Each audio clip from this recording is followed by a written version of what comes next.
everyone, welcome to another edition of Cook the Book. This is Valerie and I'm Tina.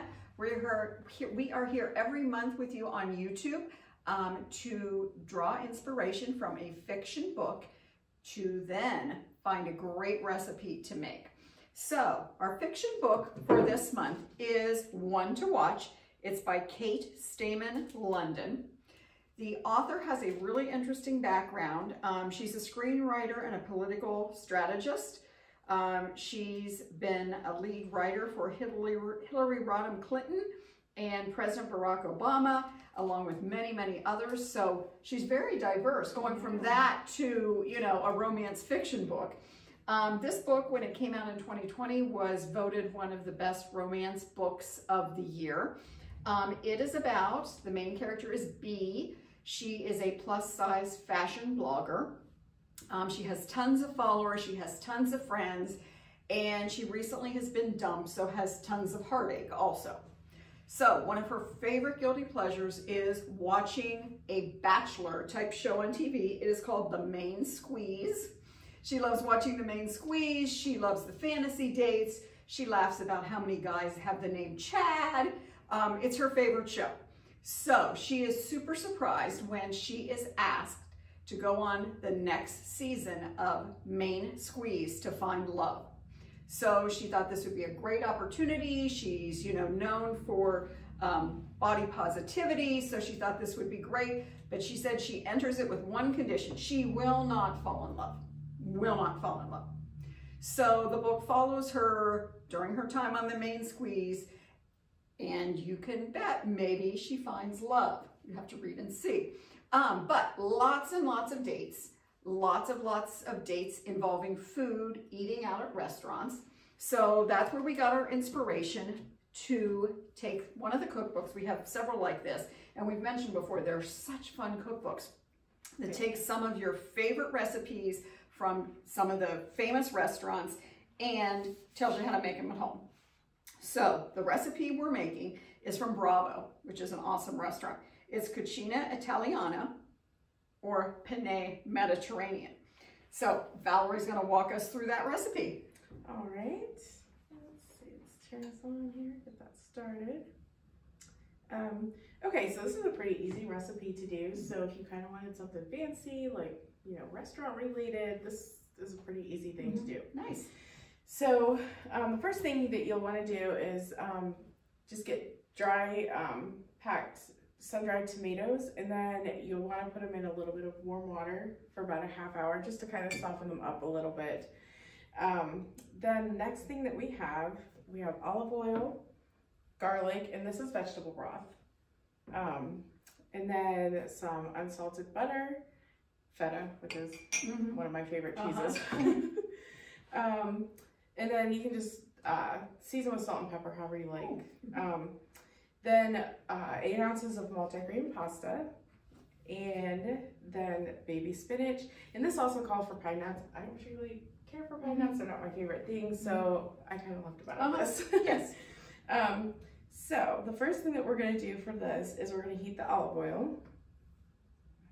And this is a tablespoon and a half of olive oil.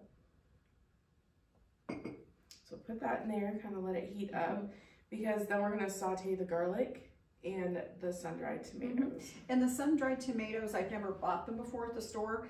So they come dehydrated, like in a packet? They do. There's some that come in in the packet. Okay. But you can also get them in oil. Oh, so a couple different ways you can do that. So have you ever tried sun-dried tomatoes? I think I've had a pasta dish, maybe that has them chopped up in it, but I've never bought them or used them in a recipe myself. I've done it a couple times. They're pretty good. They're pretty good. So I think that's kind of, every time I see the sun-dried tomatoes, I always think of like definitely Mediterranean. Oh yes. So I always think it makes it fancy, like right from the beginning. Yes, yes. And typically any recipe that has Mediterranean in it, I always think about the Mediterranean diet, which has been around for years and years, and I think consistently many doctors feel that's one of the healthiest diets you can follow. And it really is. If you look and see all the different kinds of foods they have for that, it's well, all stuff that I pretty much like, so yeah, kind of helpful. Yeah. All right, so we'll go ahead and add our garlic into here.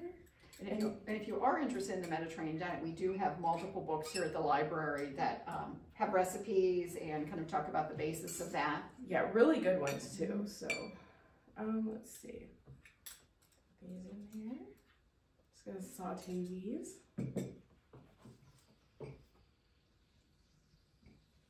Felt like also with this particular dish, it just is a quick one. Mm-hmm. So it's not something, so if you just kind of have some of the stuff sitting around, and I'm sure also it could be, if you didn't have everything exactly, you could, right. So I'm sure if you didn't have vegetable broth, you could put chicken broth in it, sure. or if you don't have the multi-grain pasta, I'm sure any type of regular pasta would work. It doesn't even have to be the penne, it could be any other type, I would think. Yeah. Oh, it's smelling very good already. It really is. Yeah. All right.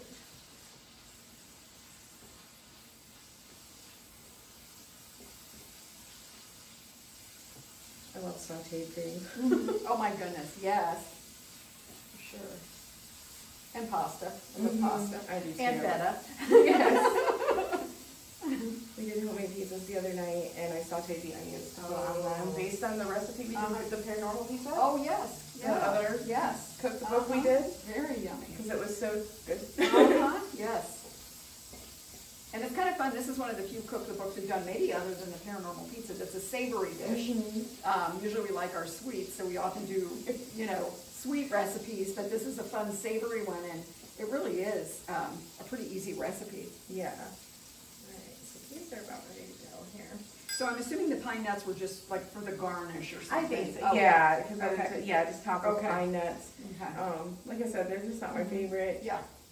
Oftentimes I will use almonds in places I shouldn't think almonds necessarily love. I mean, they might. Yeah. You never know.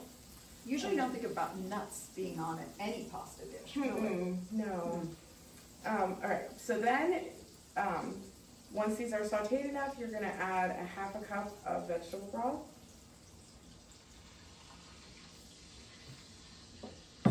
And then 1 tablespoon of the feta.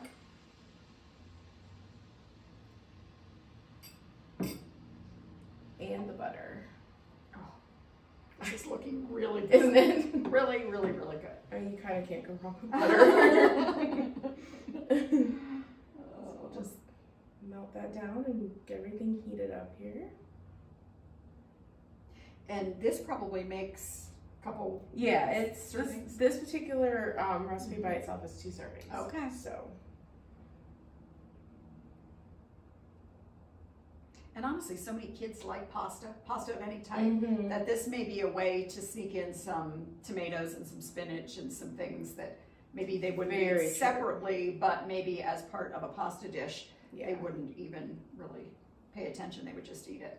Right, and that's very true. And especially even if you do use the multi-grain pasta, it's a healthy pasta. They probably wouldn't even know. Because honestly, to me, they're interchangeable. Yeah, so I think I don't have a problem with that one. And my kids don't know unless I tell them. So that's right. And in this instance, what they don't know is fun. Exactly. Okay. So now that that's basically done, we're going to add the cooked pasta.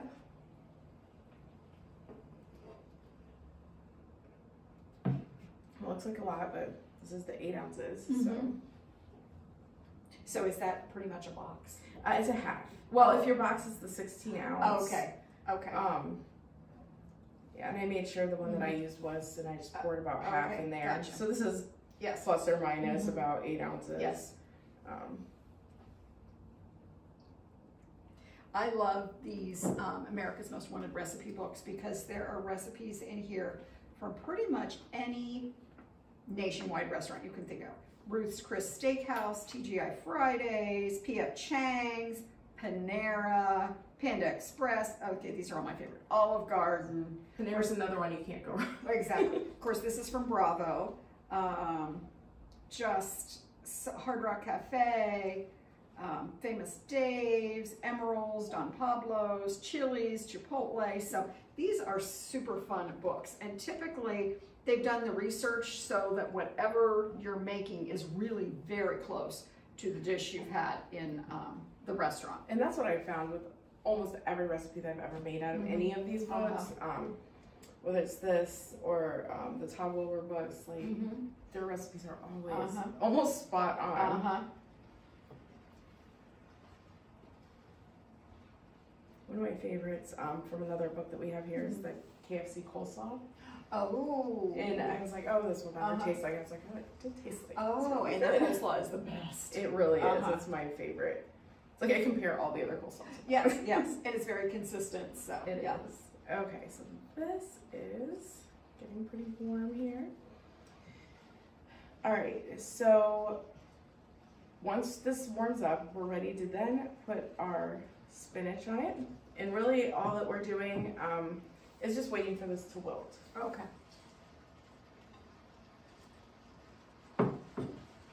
And spinach is one of those things that does not take long to wilt. Once you put it in the pan, it's very quick. Well, I'm always amazed, like you put in this much spinach, and at the end, it's this much spinach. It really is. It really is. And it gives the dish some color too, to have that spinach in there. It'll look really pretty. Yeah. I suppose if you don't like spinach, you could use kale, other greens similar. Again, just kind of with what you have or what you prefer. Yes.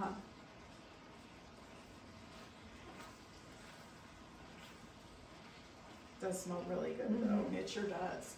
And our spinach is getting kind of wilty here, so this is just about done.